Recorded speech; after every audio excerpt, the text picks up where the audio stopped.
Quando eu comecei, eu só usava farinha de arroz. Não sei se tem alguma de vocês aí que só usava isso também.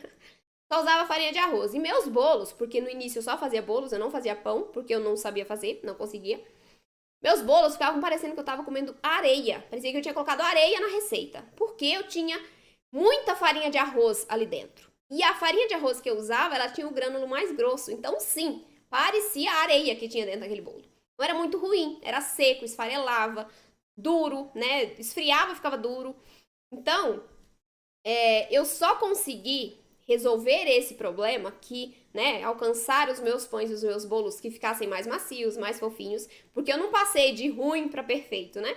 Teve toda uma transição ali, eu tive que aprender sobre os ingredientes.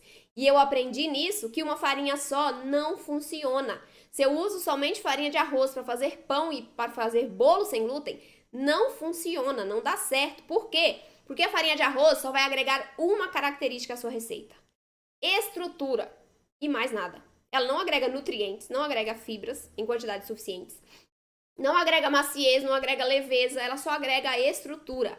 Então, se você faz um bolo com farinha de arroz apenas, você vai ter um bolo mais seco, mais duro e que esfarela, porque ela não agrega liga, nem maciez, nem umidade.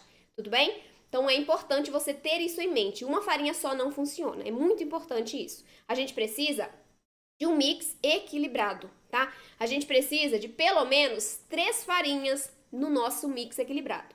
Uma farinha de estrutura, uma farinha de liga, uma farinha de maciez e leveza. Pelo menos 3.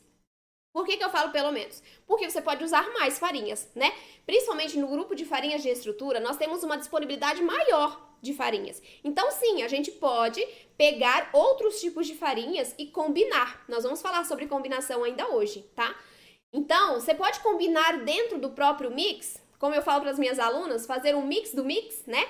Dentro do grupo de farinhas de estrutura, que vai uma quantidade maior nas massas, também já vou falar sobre proporções, eu consigo fazer ali um mini mix, que é agregando 2 ou mais farinhas de estrutura apenas, para equilibrar ainda mais essa receita, para eu trazer mais maciez e mais umidade para o meu pão e para o meu bolo sem glúten.